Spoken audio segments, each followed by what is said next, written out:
This ABC15 flash briefing is sponsored by Sanderson Ford. All roads lead to Sanderson Ford. I'm Faye Fredericks with your top stories from ABC15 Arizona, beginning with some international news. The ISIS-K leader who planned the 2021 suicide bombing at the Kabul International Airport that killed 13 U.S. service members and dozens of other people has been killed by the Taliban. The attack happened in the final days of the U.S. withdrawal from Afghanistan.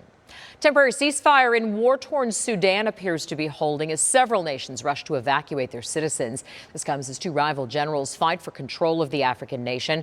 More than 400 people have been killed, including one American, nearly 4,000 hurt since fighting broke out 10 days ago.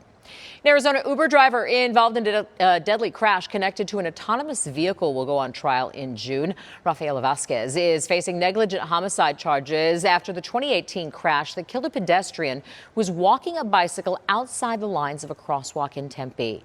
The backup driver was streaming a TV show and looking down at her phone in the moments before the crash. Vasquez has pleaded not guilty and told police the pedestrian came out of nowhere. Creating more affordable housing in downtown Phoenix. Greenlight Community is breaking ground today on a new apartment complex at 16th Street and Polk. Once complete, it will bring more than 200 new rental units to Phoenix. Average rent will be less than $1,300 a month. That is significantly less than typical downtown rents that can run $2,100 or more. Move-ins are expected to start in April of 2021. More housing for people experiencing homelessness could be coming to Tempe. New agreement between Tempe and Maricopa County may lead to the purchase of a hotel to provide shelter. KJZZ reporting it will cost more than $10 million, with $7 million coming from the American Rescue Plan Act. In its factory tucked in the Pinal County desert, electric truck manufacturer Nikola is about to take a major leap. Later this summer, Nikola will start production of hydrogen fuel cell trucks for commercial customers. Trucks will be able to go 500 miles between charges, and it will only take 20 minutes to recharge a truck. We have to solve the problems they're facing today, and that's what we can do with this truck. With the range of the truck, the payload of the truck, the refueling time, which is comparable to a diesel truck. And ultimately, we also want to improve the workplace for the drivers. They already produce battery-powered electric vehicles, but hope hydrogen wins back investors after founder Trevor Milton was found guilty of fraud in 2022. 100 hydrogen fuel cell trucks have already been ordered. Sometimes being wrong ends up being the right move. Look no further than one Arizona man's experience that you may one day see on the big screen. It began when Will Novak received an email to Angelo's bachelor party in Vermont back in 2019.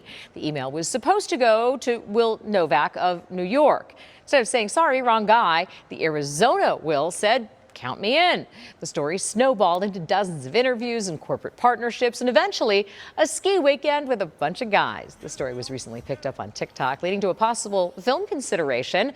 Will says the moral of the story is be open to adventure. We are closed off to opportunities because we're busy trying to get our kids to soccer practice. We're trying to pay the bills. But adventure is out there and you should take it. Like this is, I mean, as corny as it sounds, like I played a lot of Zelda and Dungeons and Dragons, and when you get an opportunity to go on a quest, you got to take your quest. Tracking your forecast, I'm Chief Meteorologist Amber Sellens. Another warm day in the valley tomorrow. Lighter winds and sunny skies with temperatures right back up into the low 90s here tomorrow afternoon. Really a nice day overall. We've got low pressure passing through the Four Corners. That's been bringing in some cooler air from the north. And another low pressure system is going to jet down through the Rockies on Friday, keeping the breezes and cooler air going through the end of the week. Now we're going to warm up a little bit, but it looks like because of this low passing by to our east, we're going to hold off on those triple digits until around Sunday as this ridge of high pressure builds in and that latest storm system heads farther to the east. So here's what your 7-day forecast looks like. 94 tomorrow, 96 and breezy on Thursday, and 99 on Friday. Then we drop a couple of degrees Saturday down to 97 before hitting our first triple digits of the year on Sunday, and we'll be sitting within 1 degree of that longtime record of 102 set back in 1943. For the latest headlines, weather and traffic, head to abc15.com or download the free ABC15 mobile app. This ABC15 flash briefing is sponsored by Sanderson Ford. All roads lead to Sanderson Ford.